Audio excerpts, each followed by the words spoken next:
Exam டைமில் எல்லோரும் படிப்பாங்க. ஆனால் நான் மட்டும்தாங்க செடியில் இருக்கக்கூடிய இலையெல்லாம் வெட்டிக்கிட்டு இருக்கேன். என்னதுன்னு நான் சொல்கிறேன், வீடியோ முழுசாக பாருங்கள். நம்ம நார்மலாக படிக்கும்போது போர் அடித்தா என்ன பண்ணுவோம்? ஒன்று ஃபோன் பார்ப்போம், இல்லாட்டி ஏதாவது வெளியே நடமாடுவோம், ரெஸ்ட் ரூமுக்கு போவோம் வருவோம். ஆனால் நான் மட்டும்தாங்க கத்திரிக்கோல் தூக்கிட்டு மாடிக்கு வந்துட்டு செடியில் உள்ள பழைய கிளை, பழைய காஞ்சி போன இலையெல்லாம் வெட்டிக்கிட்டு இருக்கேன். செடியில் ஏதாவது காஞ்சி போன இலையோ, காஞ்சி போன கிளையோ, இல்லாட்டி செடியில் ஏதாவது பழுத்து போன இலை, இல்லை காஞ்சி போன பூ எல்லாம் பார்த்தா எனக்கு உள்ளே நான் தான் ஒரு டாக்டர் அப்படின்ற ஒரு ஃபீல் வந்துடுதுங்க. உடனே கத்திரிக்கோலை எடுத்துக்கிட்டு விரிசுன்னு மேலே போயிட்டு பூ, அந்த காஞ்சி போன கிளை, தண்டு எல்லாத்தையும் வெட்டி போட ஆரம்பிச்சிடுறேன். ஹானஸ்ட்டாக சொல்லணுன்னா எனக்கு செடிகள் தாங்க ஒரு ஸ்ட்ரெஸ் பஸ்டர் மாதிரி.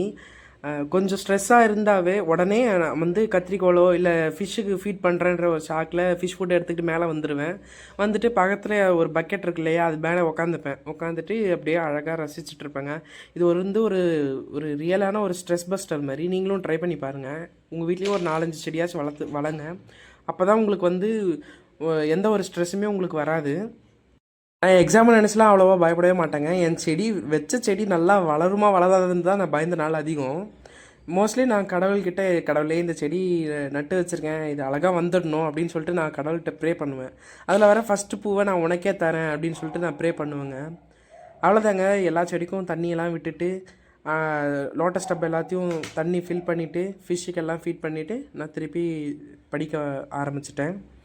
இந்த வீடியோ உங்களுக்கு பிடிச்சிருக்கு அப்படின்னா மறக்காமல் லைக் பண்ணிவிட்டு, இந்த மாதிரி உங்கள் கேங்லேயும் இது மாதிரி ஒரு ஃப்ரெண்டு இருந்தாங்க அப்படின்னா அவனுக்கு இந்த ரீலை ஷேர் பண்ணி விடுங்க.